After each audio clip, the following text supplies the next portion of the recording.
If you're a bivocational pastor, then this special flash episode is just for you. I'm Pete Mitchell, and in between our regular Church Planter podcast episodes, I'll be bringing you insight and ideas to help our bivo pastors have an easier and more profitable go at it. If you'd like more info on the training program specifically for bivocational pastors, you can check it out at missionbybusiness.com. It is 8:27 Thursday morning. It is our last day here in Big Bear, and I honestly cannot wait to leave. I'm done. If you've got young kids, or if you can remember back to when you had young kids, you know how vacations are. I think it's been 3 days of nonstop crying, of this is the best day ever, this is the worst day ever. You know, usually within 5 minutes, I'll hear both of those. Oh my gosh, dude, I am so ready to go. But anyway, that's beside the point. What I want to share with you today is actually something that I noticed yesterday. So yesterday, we went to this tubing facility. So there's a little bit of snow up here at Big Bear. Not a lot of it. It's supposed to snow on Saturday. But they've got snow left over, and they got snow machines, and they've been making it. So the tubing area is open. And the kids are finally at a point where they will do that. So we're like, okay, let's go ahead and go. And we look it up on the internet and find out it's like $35 a head. And we're not sure if Mackenzie, my 5-year-old, if she's going to be 35 or if she's going to be 20, because she's right about 42 inches. And if you're under 42 inches, it's 20. If you're over 42 inches, it's 35. So we get there, and this is the second place up here I've noticed this. As soon as we get there, there's a big sign, cash only. Think about that. What business doesn't accept a credit card in 2020? Like, that's ridiculous. You're literally inconveniencing the crap out of your clients. For what? And almost every business I've ever talked to who's like, oh, I don't like taking credit cards. It's because there's what's called a merchant account fee. So it costs a business to take a credit card. Pretty much the worst case scenario in today's day and age, unless you're in a high risk business, it's going to be 2.9% and like 30 cents. So on $35, my buddy Jimbo, he did the math real quick. He's like, yeah, it's going to cost him like $1 in merchant account fees. So it's like, you're really like complaining about $1? That's ridiculous. Not to mention, like when we were there was probably 150 to 200 people.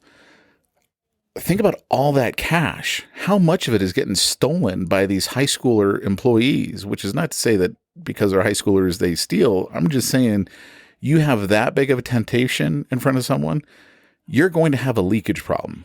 Like, that's just a fact. Every business has a leakage problem with employees stealing. But when you don't even accept credit cards, when it's 100% cash, you're losing money. That's all there is to it. So anyway, we're like, okay, you know, cash only. And of course, they have an ATM there with their ATM fee. So, you know, you might look at it and go, oh, well, they're making money off of the ATM fee. Yeah, but that's ridiculous. Like, that's a stupid way to make money when you're charging $35. Like, understand this. There's no hard cost on a tubing facility. You got your staff, which it doesn't matter if there's one person there or 1,000 people there. Your staff costs aren't really going to change. So it's just a numbers game, putting people through the machine, if you will. So, you know, we withdraw the cash and we go and pay. And then as soon as we're done paying, they're like, oh, well, have you already signed your waiver? We're like, no, where do we do that? Oh, you got to go all the way back in this other room and go sign it in there. And it's like, are you serious? Like, have you guys not thought about your customer experience? So we go in, we sign the waiver. It's all electronic, right? It's all on iPad. So it's like, why don't you just accept credit cards, have people sign the waiver? Now you can collect all their info and you can market to them later. But they have absolutely no interest, right? They're not running it as they have a lot of competition. I mean, there's other tubing places up here, but they just literally don't care. And you can tell they don't care. So then we got the waiver, we got our tickets, we go to the gate to get in. Then that's where they decide to measure my daughter. Oh, she's not tall enough. Or I'm sorry, she's taller, too tall. So you need to upgrade. You need to go back into the line, which by this point is now huge, and pay the extra, whatever it is, $15, $20. And it's like, are you kidding me? Like, think about your customer experience. Your customer experience is, well, we don't really care what you guys do for your customer experience. We don't care how you think about us, because we're getting $35 a head, and you're probably going to stay here for a couple of hours, and you're going to leave. And they don't care. And you can tell they don't care. And it comes through in how they treat their clients, their customers. Let me have you look at another business I've got, because I'm always thinking about the customer experience. Always trying to think about the customer experience. So I've got a company called Prime Blending, and Prime Blending is a chemical blending broker, and we primarily deal with auto care products. So tire shine, sealants, coatings, waxes, soaps, all that kind of stuff. So when there's a brand, think of Turtle Wax, that's a brand, and they need a product, they have to go to a blender, a chemical blender, unless they have their own facility, which only the biggest guys have that. Everyone else uses a blender. And so we're a broker. We basically connect brands with the blenders, get everything bottled, labeled, ready for retail, and help them even get their formula, if it's a custom formula or a stock blend. So when people come to our website, which is how we get most of our business, through our advertisements on Google, as well as we sponsor a YouTube channel and a podcast. And so like yesterday, I noticed we had like 4 or 5 leads come in. And so what happens is, in the blending business, especially because blenders are horrible at even caring about the customer experience, there's like a real niche for us, because we can really fit that niche. Like, you can't even get a blender to call you back most of the time if you're a brand. So being this middleman, like, our big thing is we have to give the customer a great experience, so we are the logical choice for them to go through. And of course, we make our money because there's markup. Usually for our clients, it ends up being less going through us, even though there's markup, but because of our volume, right? We're buying in huge volume from the blenders, so we get bigger discounts than they're going to get. And so we make the spread in between what it costs and what we charge. So here's a great example, though. When a lead comes in, whether it comes in from someone calling our phone number, from someone texting our phone number, we've got a special quote line set up, because everyone wants a quote. They want to know what's it going to cost them. And then we've got a web form. It says request a quote. So if someone does any one of those 3 to reach out to us, immediately what happens is their information is texted to our operations manager. And he gets it right on his phone immediately. And he immediately calls that person. So it doesn't matter if they called in, they texted in, they filled out the form. So like if someone calls in, what happens is we actually have a message that they listen to that kind of explains who we are and what we do.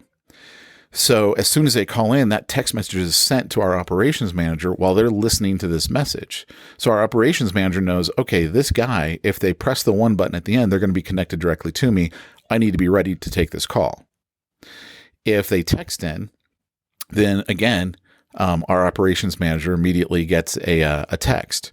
And so he knows, hey, this person just texted in for a quote. If they fill out the web form immediately, he gets a text. Now, also, we have several other people like myself. I get a text. Another one of our owners gets a text. And so we know that no one's going to fall through the cracks, because multiple people are being notified that this person wants a quote. They want to know what's it going to cost them to get their product or their service. In fact, yesterday, one of the guys, so as our operations manager immediately calls this guy, right? He gets the text. They fill out a web form. He calls him up. And the guy's like, "Are you serious? I literally just hit this." Excuse me there. I got a little something stuck in my throat. He goes, "Are you serious? I literally hit the submit button 2 seconds ago." Because immediately he gets a call. And our operation manager, he's like, "Hey, this is Wayne from Prime Lending. I know you just requested a quote." And the guy was like blown away that we got back to him that quickly, especially in an industry where no one gets back to you, because we're always thinking about that customer experience. Same thing when someone comes on board one of my training programs. Depending on the program, we've got different ways that we initially reach out to them. We're always texting them. They're getting a personalized text from me. They're getting what's called a sly voicemail. That's where you drop a voicemail on someone's cell phone without their phone ringing. We have letters. We have certain letters that have silver coins attached to them, money attached to them. We have what we call the Thud Factor. We have a big box of knowledge. So we've got books and training materials. And again, it just depends on the program that someone's coming through. And we send that out to them. And again, it's all about that customer experience. We've got something called the Detailer Inner Circle, which is something I do with a former church planner by the name of Jimbo.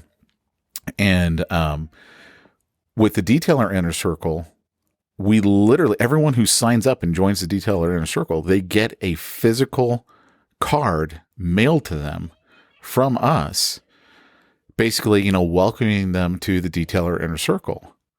And why would we do that? Because we want them to stick around, and we want them to have a great positive experience in being in our programs and working with us.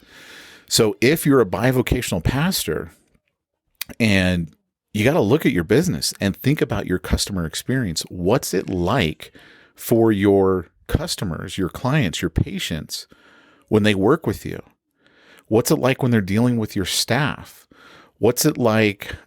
Is it like a black hole? Hey, they reach out, they don't hear back for 2 days. What are they experiencing? And it's something that you're always going to be developing and always going to be working on. And it's not going to be just something that's quick, one and done, and you never think about it again. I'm constantly looking at, what are we doing? How can we improve it? How can we make the customer experience better? And that's a real key, a real something that you're going to want to do yourself. So I would encourage you, if you're a bivocational pastor and you run a business, either your own or someone else's, check out bivocohort.com, bivocohort.com. This is a special 9-month training mastermind group where we go over a lot of the key essentials to running an effective business. At the same time, you're working with other bivocational pastors in a mastermind group who all have the same goal, which is gospel penetration in the marketplace. Obviously, it's gospel penetration any which way they can, but because they're bivo, it's especially in the marketplace. And I would encourage you to go check it out, bivocohort.com. I've got a video set up over there. It's about 26 minutes long. It tells you all about what it is to be in the bivo cohort. And I would really encourage you to do that. So anyway, guys, hope you got some great value out of this idea that I wanted to share with you on the customer experience. I'll talk to you tomorrow. Take care.